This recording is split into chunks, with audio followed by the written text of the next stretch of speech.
Hola estudiantes, el siguiente video tratará sobre los factores que produjeron la independencia en Chile. El objetivo es identificar los factores externos e internos del proceso de independencia del país. Primero comenzamos con el fin del periodo colonial. Hay que entender que la dominación española por el continente americano se extendió por casi 300 años. Esto hay que compararlo con los años que tienen los países ya desde su independencia, que son aproximadamente 200 años. ¿Qué quiere decir esto? Que el territorio americano ha estado más años bajo la influencia extranjera que por sus propios caminos. El proceso colonial en Hispanoamérica fue provocado por factores internos y externos, los cuales van a propiciar levantamientos y alzamientos en las colonias del continente americano.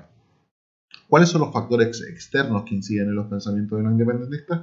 Nosotros señalamos tres. El primero es la Ilustración, que es un movimiento intelectual con pensamiento e ideas que van a cuestionar el antiguo régimen. ¿Qué es el antiguo régimen? Es el sistema monárquico, sobre todo absolutista, donde el rey concentraba todo porque, según él, Dios le había dado su autoridad. Por esto, sus escritos de la Ilustración van a estar prohibidos en las colonias y en gran parte de los países que presentaban este sistema del antiguo régimen.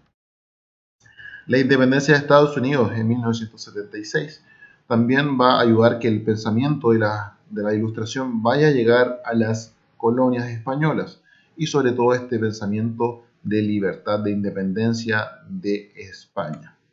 Tenemos otro punto que es la crisis también de la monarquía española. Los dos últimos reyes españoles, antes digamos de las invasiones napoleónicas, no van a tener un buen manejo de la administración, más bien están un poco despreocupados y eso va a generar un poco una inestabilidad política en este país. Y también tenemos que señalar las reformas borbónicas, que son varios cambios que se van a llevar a cabo a nivel del Imperio Español, que va a producir también un poco de descontento en la población. Y como les señalaba, justo también va a ocurrir las invasiones napoleónicas, que son en 1808, perdón, y que va a generar, va a ser como la causa directa del surgimiento de estas primeras juntas de gobierno. Vamos un poco con la Ilustración. Como les señalaba, es un movimiento de carácter intelectual y científico que va a nacer en Inglaterra. Va a cuestionar la validez del antiguo régimen, este sistema donde la monarquía y la nobleza, más el alto clero, es decir, los arzobispos, obispos, se van a posicionar por sobre el resto de la población. Y el poder se va a concentrarse netamente en el rey. Sus exponentes van a ser John Locke por el tema, digamos, intelectual y por el lado científico Sir Isaac Newton. Locke, ¿qué va a hacer? Va a criticar el absolutismo y va a plantear la división de los poderes, ¿ya? Los poderes del Estado, estos que conocemos en la actualidad, que es el poder judicial, poder legislativo y poder ejecutivo.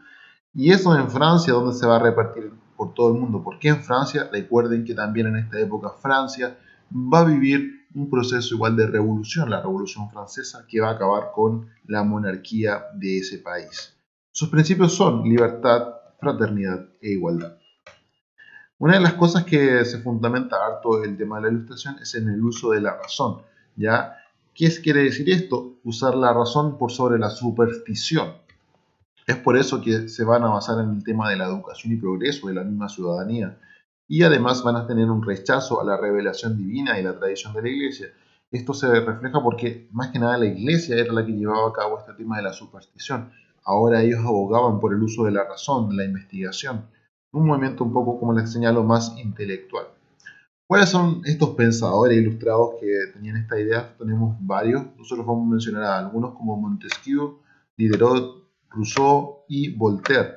¿Ya? Estos pensadores van a tener ideas como que señalan sobre la libertad e igualdad de los seres humanos, la libertad política y además de la tolerancia religiosa, y van a criticar esta sociedad estamental donde un pequeño grupo está por sobre el resto de la población y van a defender la posibilidad de la movilidad social. ¿Qué quería decir esto? Que se pueda mover la misma gente, es decir, que gente que esté en estratos bajos pueda subir a estratos más altos. Ahora vámonos a otro punto, que son las invasiones napoleónicas. ¿Quién era Napoleón Bonaparte? Fue un general francés que durante esta época de principios del siglo XIX se va a empezar a expandir por gran parte de Europa.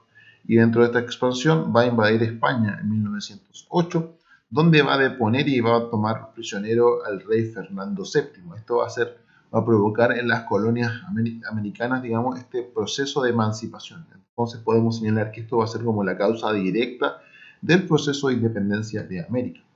Va a nombrar a su hermano José Bonaparte como rey de España, al cual los españoles no lo van a reconocer, por lo que van a crear un consejo de regencia para poder gobernar el país y las colonias en nombre del rey.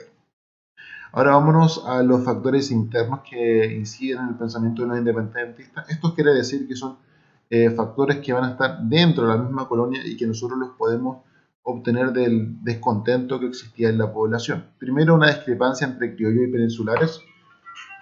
Como les señalaba, la discrepancia entre los criollos y peninsulares va a ser uno de los factores importantes para entender este proceso de independencia. Primero, principalmente porque los españoles van a ocupar los altos cargos políticos, mientras que los criollos van a estar por debajo. Esto va a generar una cierta rencor entre la población criolla y por sobre la península. Más adelante vamos a explicar con mayor detalles estas diferencias que existían entre estos dos grupos sociales. Otro de los factores internos es la expulsión de los jesuitas de todos los territorios españoles en América y en Europa. ¿Por qué se expulsaron a este grupo, a esta orden religiosa? Principalmente porque se van a oponer a estas reformas borbónicas y hay que señalar igual que eran muy queridos por la población en general, por los criollos, por los mestizos y también por los indígenas, ya que era este grupo quien se encargaba de la educación en la colonia.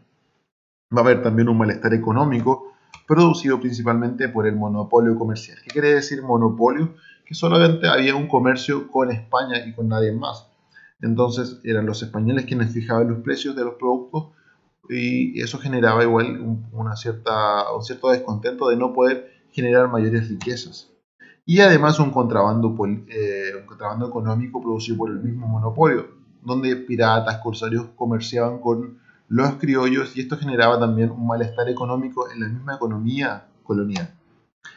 Y otro de los puntos a señalar es la burocracia política, que se relaciona igual con las reformas borbónicas y es producto de la lentitud de la toma de decisiones de las políticas en la colonia. Ahora vamos a señalar este punto de la discrepancia entre el criollo y peninsular, que también va a ser un factor importante a señalar en este proceso de independencia. Primero tenemos que los españoles van a ocupar los altos cargos políticos y van a ser ellos, igual que al momento de que Fernando VII es encarcelado, que asumen el poder de España, mientras que los criollos, que tenían la misma igualdad social, ya que técnicamente eran lo mismo que los españoles, no tenían la posibilidad de ascender. ¿Cuál era la diferencia que radicaba entre uno y otro grupo?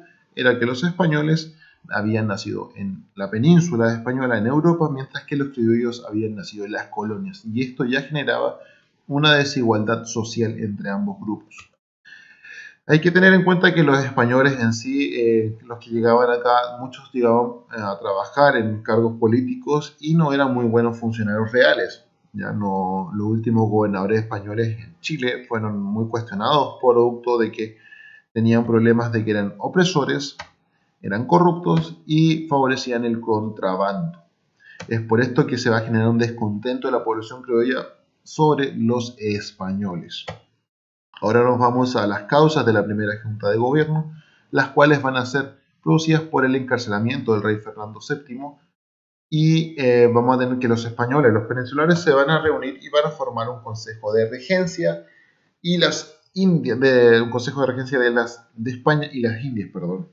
Este no va a ser reconocido por los criollos en América, por lo que ellos van a formar sus propias juntas de gobierno para administrar, ojo acá, en nombre del rey, mientras éste estuviera cautivo. ¿Qué quiere decir? Que iban a administrarse de forma autónoma mientras el rey Fernando VII estuviera cautivo, fuera prisionero de Napoleón.